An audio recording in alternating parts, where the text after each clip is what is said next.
सभी को नमस्कार। स्वागत है आप सभी का टी हिंदी चैनल पर। पिछले वीडियो हमने देखा था बर्ड विचार। बर्ड विचार में हमने देखा था बर्ड क्या होता है। वहीं हमने बर्ड को दो भागों में बांटा था, स्वर और व्यंजन। वहां पे हमने स्वर का वर्गीकरण पढ़ा। स्वर को हमने मात्रा के आधार पर देखा और दूसरा देखा था हमने ओष्ठ आकृति के आधार पर। तीसरा वर्गीकरण देखा था हमने जीव की क्रियाशीलता के आधार पर। वहीं हमने देखा था कि जीव की क्रियाशीलता को हमने तीन भागों में बांटा था, अग्रस्वर, मध्य स्वर और पश्च स्वर। यदि जिस किसी ने अगर हमारा लास्ट वीडियो नहीं देखा है तो वो राइट कॉर्नर में जाके आई बटन पर क्लिक करके वहां से हमारा पिछला वीडियो देख सकते हैं। आज उससे आगे वाला पार्ट देखेंगे। जो हमारा स्वरों का वर्गीकरण चल रहा था उसी में कुछ शेष रह गया है, उसको आज देखते हैं। तो देखते हैं स्वरों का वर्गीकरण। स्वरों का वर्गीकरण। वही पिछली वीडियो हमने इसका वर्गीकरण पढ़ा था हमने मात्रा के आधार पर, मात्रा के या उच्चारण में लगने वाले, उच्चारण में लगने वाले समय के अनुसार, लगने वाले समय के आधार पर।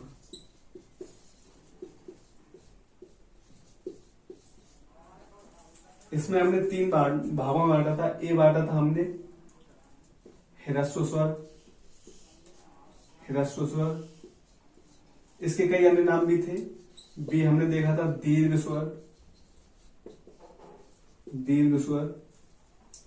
सीधा हमारा प्लुत स्वर, प्लुत स्वर।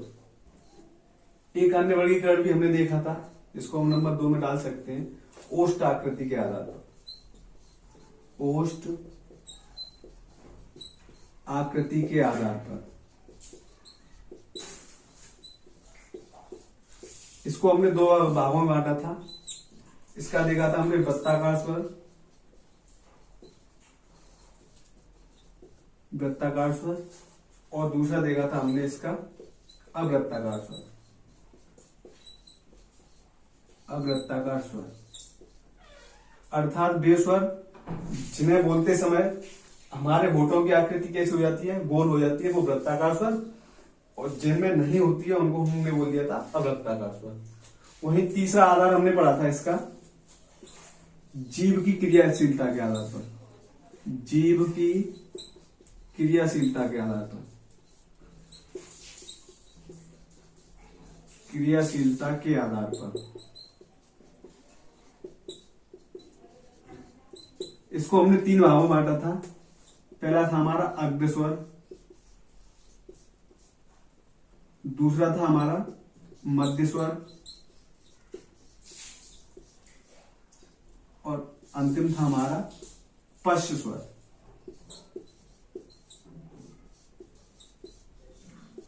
आज देखेंगे स्वर के वर्गीकरण में एक अगला भाग, जिसको हम बोल सकते हैं तालु की स्थिति के आधार पर, तालु की स्थिति के आधार पर, स्थिति के आधार पर। अब प्रश्न बनता है तालु होता क्या है। कई लोगों को जानकारी होगी और कई लोगों को जानकारी नहीं होगी, तो आज हम देख लेते हैं। जैसे मान लीजिए हमारे ये क्या है, ये हमारे दांत, और दांत जिस भाग से जुड़े होते हैं उसको हम बोलते हैं मूर्धा, मसूड़े बोल देते हैं एक तरीके से। तो ये क्या हो गया हमारे मसूड़े, मसूड़े, इसको हम क्या बोल सकते हैं मूर्धा। ये हमारे क्या है दांत, और हमको पता भी नहीं चलता, मसूड़ों से लेके एक प्रारंभ हो जाता है हमारा तालु वाला स्थान, ये हमारा प्रारंभ हो जाता है। मतलब दांत और तालु के बीच में आते मसूड़े, और मसूड़े से ही प्रारंभ हो जाता है तालु का। यहाँ पे आपका नासिका छिद्र होता है, और ये आपका एक काकल होता है, जो आपके गले में एक घंटी नुमा संरचना होती है, उसको हम बोल देते हैं काकल। तो ये नासिका छिद्र, ये स्थान होता है आपका तालु का, ये तालु। और मसूड़े और तालु के बीच में ये होती है आपकी जीभ। ये क्या है हमारी, ये हमारी जीभ। तो अब हम वर्गीकरण किसका पढ़ रहे हैं, हम तालु की स्थिति के आधार पर। इस वाले तालु की स्थिति के आधार पर पढ़ेंगे हम। तो इसमें हम देखते हैं कितनी संभावनाएं बन सकती हैं आकृतियों की।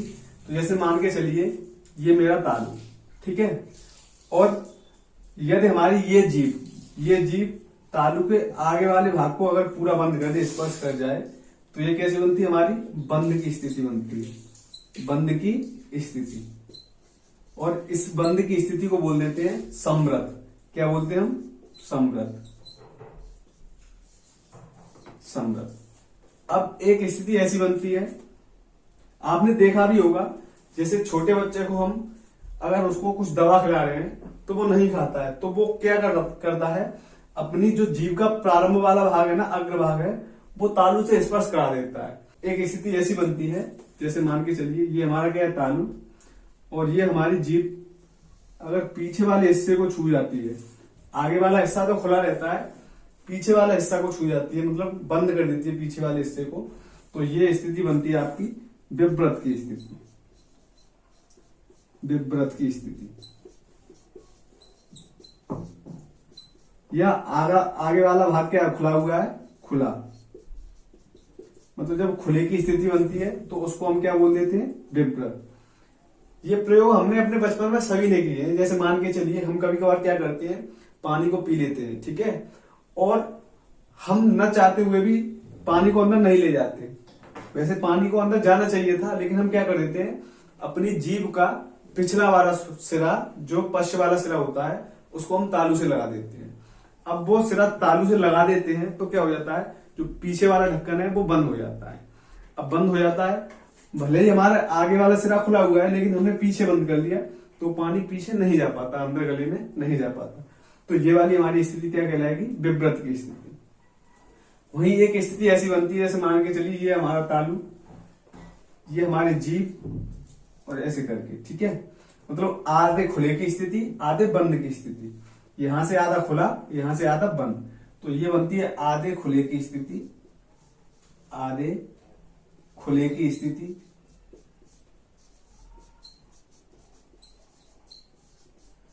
और ये बनती है आधे बंद की स्थिति।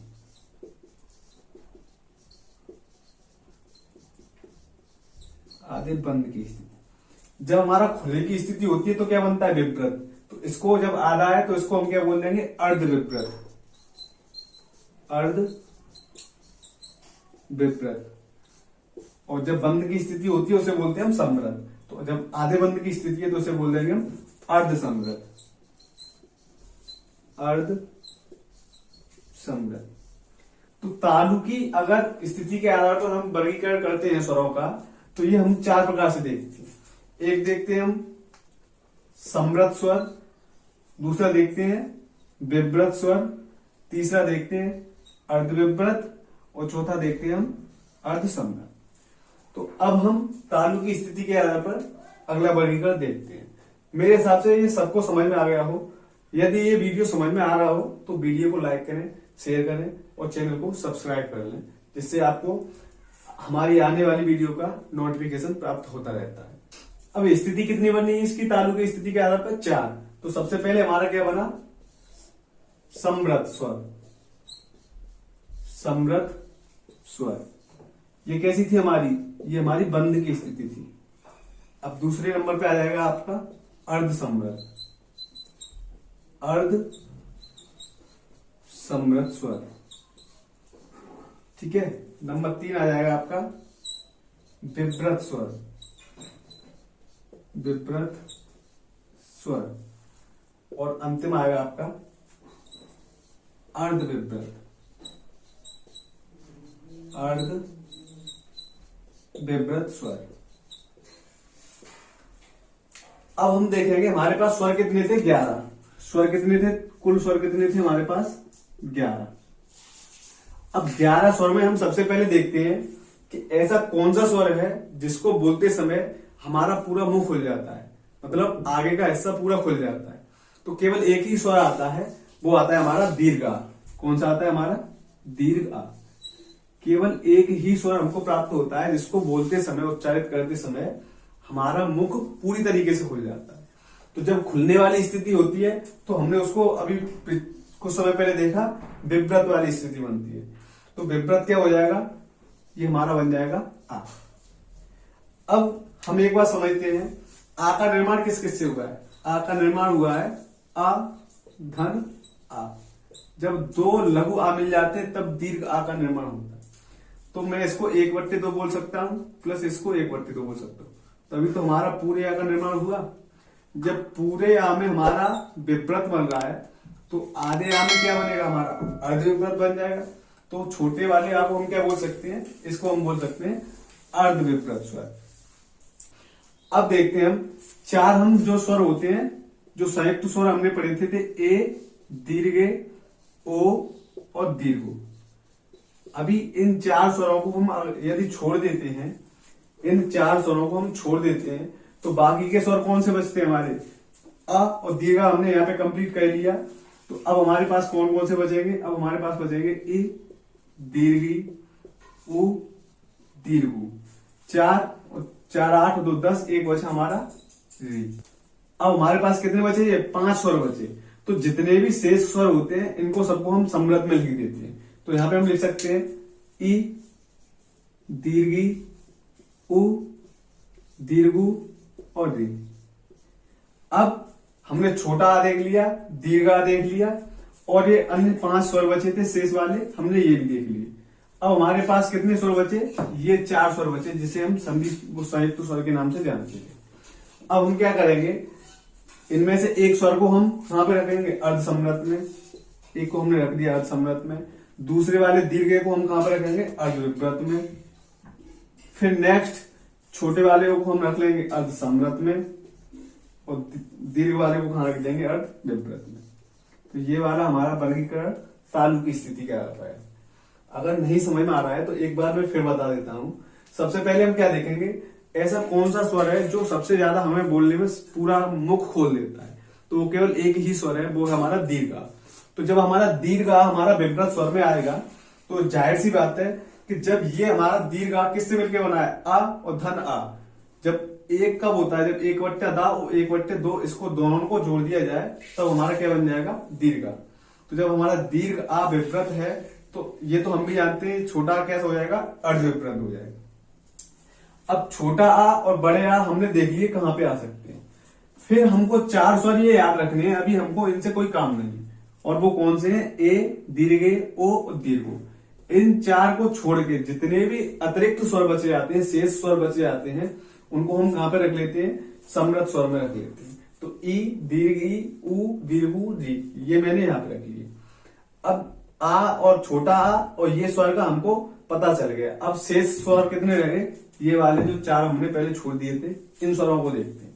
तो एक स्वर हम लिखते हैं आपका अर्ध समृद्ध में, एक स्वर लिख लेते हैं हम अर्ध विपरीत में। फिर अगली बार एक स्वर उसमें लिखेंगे अर्ध समृद्ध में और फिर अगली बार फिर दूसरा स्वर लिख देंगे हम अर्ध विपरीत में। अब एक अगला वर्गीकरण है अनुनासिकता के आधार पर। ये कोई ज्यादा परीक्षा में पूछने वाला वर्गीकरण नहीं है, लेकिन फिर भी मैं थोड़ा आपको एक झलक दिखाता हूं इसकी।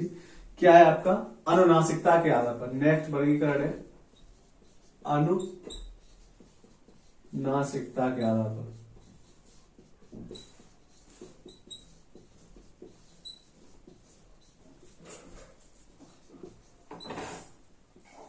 हमने सबसे पहले ये देखा था अयोगवाह ध्वनियां कौन सी, क्या देखा था, अयोगवाह। अयोगवाह में हमने देखा था केवल 2 ही वर्ड ऐसे हैं जिनको हम अयोगवाह मानते हैं, और वो कौन कौन से थे, एक अंग और एक विसर्ग। ये वाले 2 वर्ड कैसे हमारे, अयोगवाह। तो जब हम इस ऊपर वाले चिन्ह को देखते हैं तो ये क्या था हमारा, ये हमारा था अनुस्वार। इस वाले चिन्ह को हम क्या नाम से जानते हैं, अनुस्वार नाम से जानते हैं। अब अनुस्वार हमारा तत्सम रूप होता है। कौन सा रूप होता है, हिंदी में आगे एक टॉपिक पढ़ेंगे हम, तत्सम और तद्भव। शब्द ऐसे जो संस्कृत के सीधे हमारे अभी वर्तमान भाषा में चले आ रहे हैं, उनको हम तत्सम रूप से जानते हैं। और हमने संस्कृत से अब तक हिंदी भाषा में थोड़ा बहुत परिवर्तन कर दिया और शब्दों में परिवर्तन कर दिया, ऐसे शब्दों को तद्भव नाम से जानते हैं। तो अनुस्वार से जितने भी शब्द बनेंगे वो आगे चल के हम देखेंगे कि वो सबके सब शब्द कौन से कहलाएंगे, तत्सम बोले जाएंगे। और अनुस्वार का तद्भव होता है आपका, अनुस्वार का तद्भव होता है अनुनासिक। अनुनासिक ये क्या होता है आपका, तद्भव। अर्थात अनुनासिक को मैं एक दूसरे रूप में बोल दूं चंद्र बिंदु, ये वाला चिन्ह इसका होता है चंद्र बिंदु का, ये वाला। अगर ये केवल छोटी सी बिंदी लगी मिल रही है तो वो क्या है आपका अनुस्वार, और वहीं मैंने अगर ये वाला साइन और बना दिया तो ये चंद्र बिंदु को काम करता है, यही क्या बोला जाता है अनुनासिक। अब पढ़ते हैं अनुनासिकता के आधार पर इसका वर्गीकरण, स्वरों का वर्गीकरण। तो इसमें कोई बड़ी बात नहीं है, अगर किसी स्वर के ऊपर मैंने चंद्र बिंदु का प्रयोग कर दिया तो वो क्या बोला जाएगा अनुनासिक स्वर, और जिसके ऊपर मैंने चंद्र बिंदु का प्रयोग नहीं किया वो बोला जाएगा निरनुनासिक स्वर। ठीक है, तो इसके आधार पर हमने दो वर्गीकरण पढ़ सकते हैं अनुनासिकता के आधार पर। एक पढ़ते हैं हम अनुनासिक स्वर, अनुनासिक स्वर, एक पढ़ते हैं हम निरनुनासिक स्वर।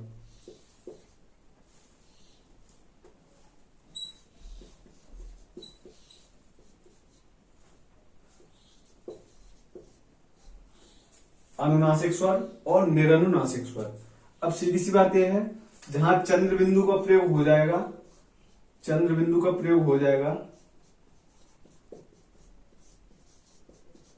चंद्र बिंदु का प्रयोग हो वो स्वर क्या बोला जाएगा अनुनासिक स्वर। और जिस स्वर के ऊपर चंद्र बिंदु का प्रयोग नहीं होता है उसको बोल देते हैं हम निरनुनासिक स्वर। जैसे मान के चलिए ये आ है, ठीक है, अगर मैंने इसके ऊपर ये लगा दिया तो अब ये वाले स्वर जो भी माने जाएंगे क्या माने जाएंगे अनुनासिक स्वर माने जाएंगे। ठीक है, जैसे ये है हमारा ई है, मान लिया, तो अब यहाँ पे दो चिन्ह कभी प्रयोग नहीं होते, तो यहाँ पे केवल एक बिंदी ही आएगी, मतलब अनुस्वार आएगा, ये चंद्र बिंदु का प्रयोग नहीं होगा। तो ऐसे स्वर क्या माने जाएंगे आपके अनुनासिक। अगर मैंने ऐसे ये लिख दिया अ दीर्घा दीर्घी ये लिख दिया तो ये वाले स्वर कैसे माने जाएंगे निरनुनासिक स्वर माने जाएंगे। इसका एक अन्य वर्गीकरण और पढ़ते हैं हम सजातीय और जातीय स्वर। ये भी परीक्षा में बहुत कम पूछा जाता है लेकिन पढ़ लेते हैं एक बारी हम। जाति के आधार पर स्वर, जाति के आधार पर स्वर, इसको भी हम कितने भागों में बांट सकते हैं, दो भागों में बांट सकते हैं। एक बोल देते हैं सजातीय, सजातीय स्वर, एक बोल देते हैं विजातीय स्वर।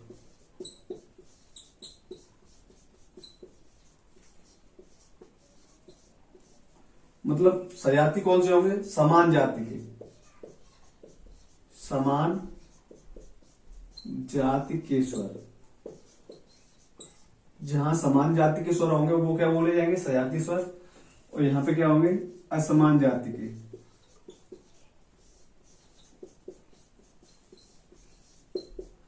असमान जाति के स्वर कैसे माने जाएंगे हमारे विजातीय स्वर। कुछ नहीं है, जैसे मान लिया जाए ये हमारा अ और आ, ई और ई, उ और उ, कुछ भी और भी लिख सकते हैं। तो ये कैसे हैं समान समान स्वर हैं, अ और दीर्घा, ई दीर्घी, उ दीर्घु, ए दीर्घे, ओ दीर्घो, ये स्वर मिल जाएंगे तो आपके क्या माने जाएंगे, ये समान स्वर होते हैं तो ये सब सजातीय स्वर हो जाएंगे। वहीं अगर विजातीय स्वर देखे जाए तो इसमें सीधा सीधा पूछा जा सकता है, जैसे वो दे देगा आ दीर्घा, ई दीर्घी, उ आ, ठीक है, और एक स्वर और अन्य दे देगा ओ दीर्घ। तो अब इनमें से पूछ लेगा निम्न में से सजातीय स्वर नहीं है, तो अब सजातीय देखो ये भी आपका जाति हो जाएगा, ये भी आपका जाति हो जाएगा, एक समान जाति हो जाएंगे। लेकिन ये वाला पेयर आपका कैसा है, ये आपका विजातीय स्वर का जोड़ा है। तो जहां अगर एक जैसी जाति ना दिखाई दे तो वो क्या हो जाता है आपका विजातीय स्वर हो जाता है। समान समान जैसे स्वर दिखाई देते हैं यहाँ पे वो आपका सजातीय स्वर हो जाता है।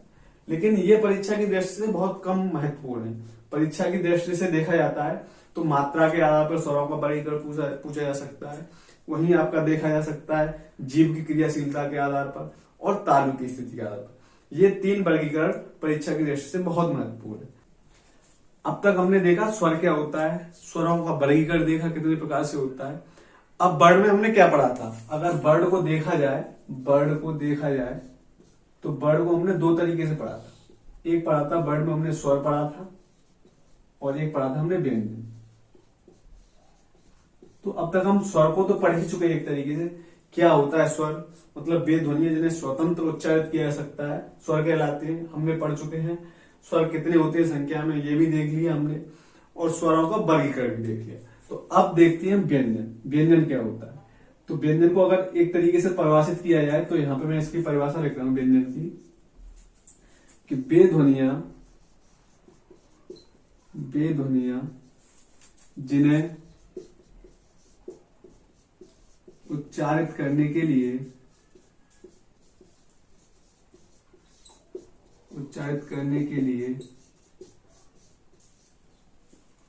किसी अन्य वर्ड की आवश्यकता होती है, किसी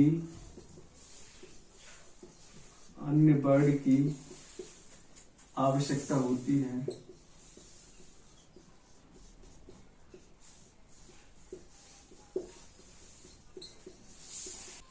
अर्थात स्वतंत्र रूप से उच्चारित नहीं किए जा सकते, उच्चारित नहीं किए जा सकते, क्या कहलाते हैं? व्यंजन वर्ड कहलाते हैं।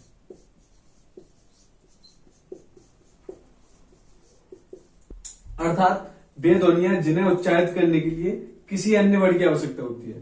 किसी अन्य वर्ड से क्या तात्पर्य है? स्वर की आवश्यकता होती है, अर्थात इन्हें बोलने के लिए स्वतंत्र रूप से उच्चारित नहीं होते, तो ये क्या कहलाते हैं? आपके व्यंजन वर्ड कहलाते हैं। अब प्रश्न ये उठता है कि व्यंजनों की संख्या कितनी होती है? तो अगर मैं बताऊं संख्या आपको, व्यंजनों की संख्या होती है आपकी 33। अब हम ये देखेंगे कि व्यंजन 33 संख्या में पढ़ तो लिए, लेकिन कौन कौन से होते हैं ये देखते हैं एक बार। तो देखते हैं व्यंजनों का वर्गीकरण। व्यंजनों का वर्गीकरण,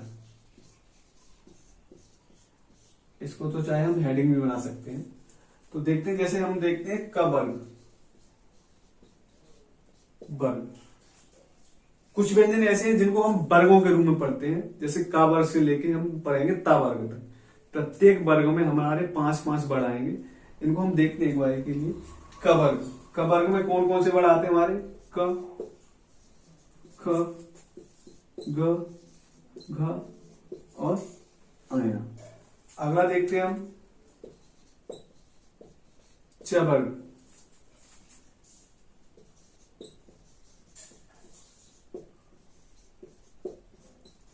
ठीक है।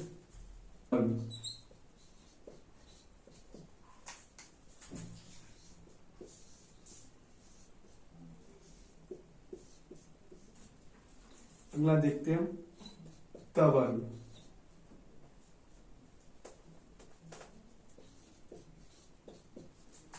इसमें आएगा त, थ, द, ध, न, और अंतिम आपका प वर्ग।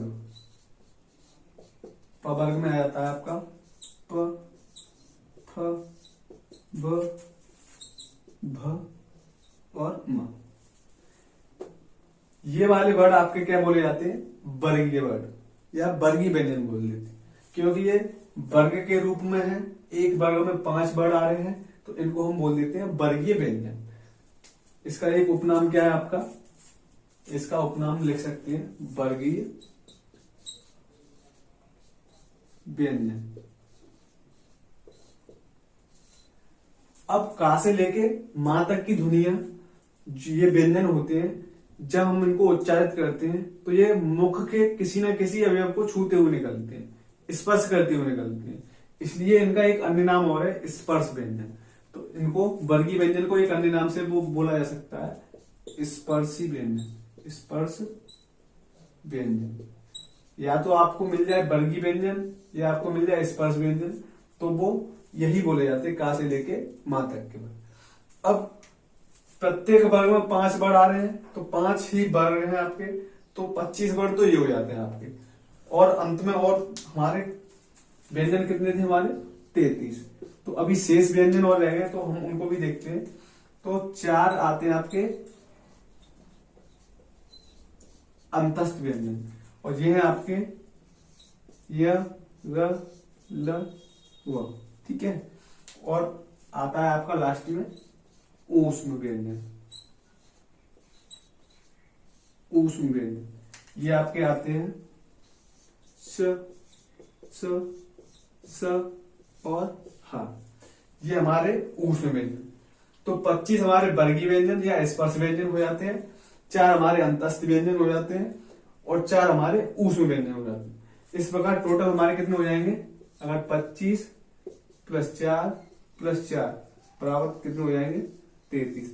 इस प्रकार हम टोटल 33 व्यंजनों को हम पढ़ लेते हैं।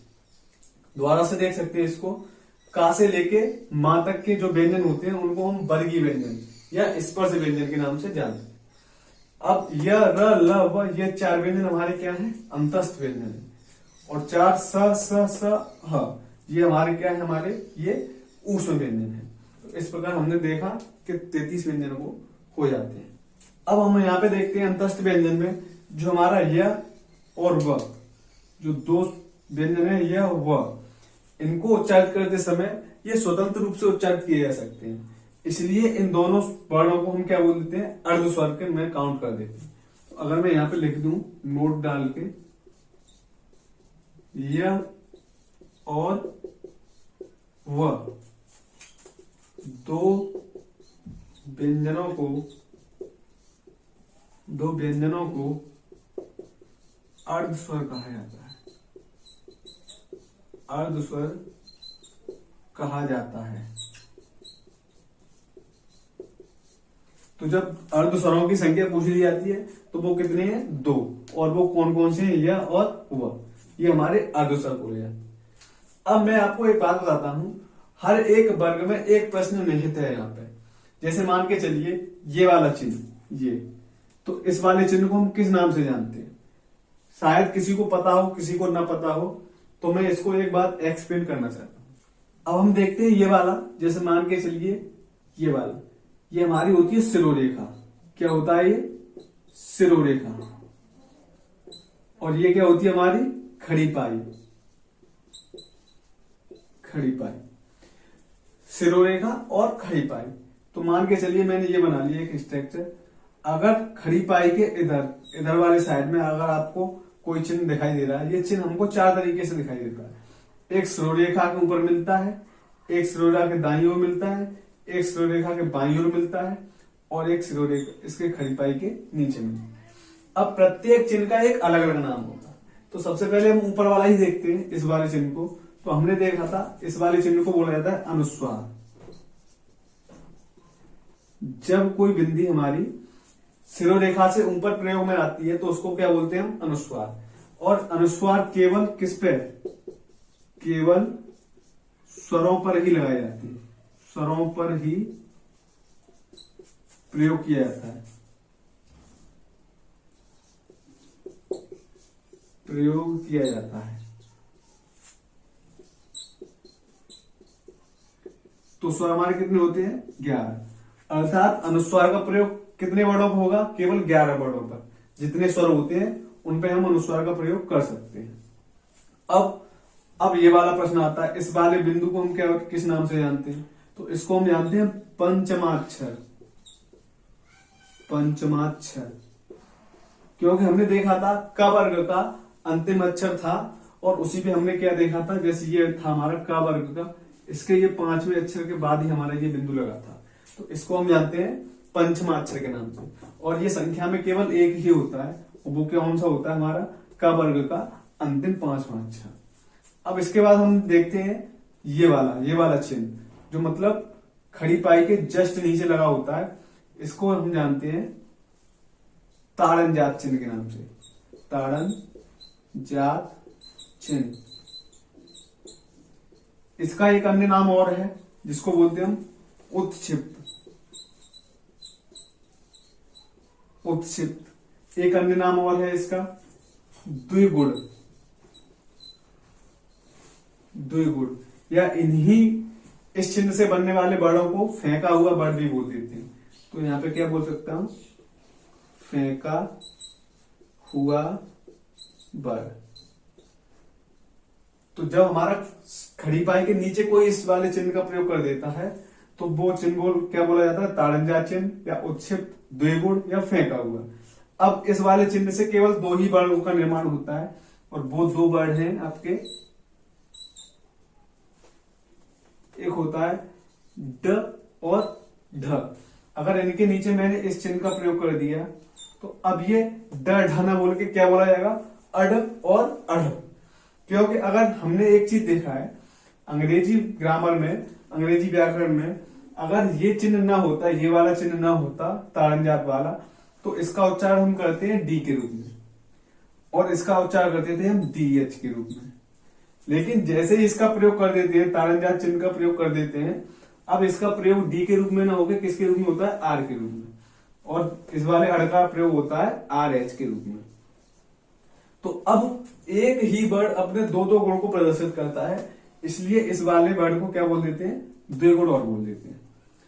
इन वर्णों को बोलते समय हमको ये लगता है कि हमारी वायु प्राणवायु होती है ना, फेंका जा रहा है वर्णों को, इसलिए इन वाले वर्णों को एक अन्य नाम से फेंका हुआ वर्ड भी बोल देते हैं।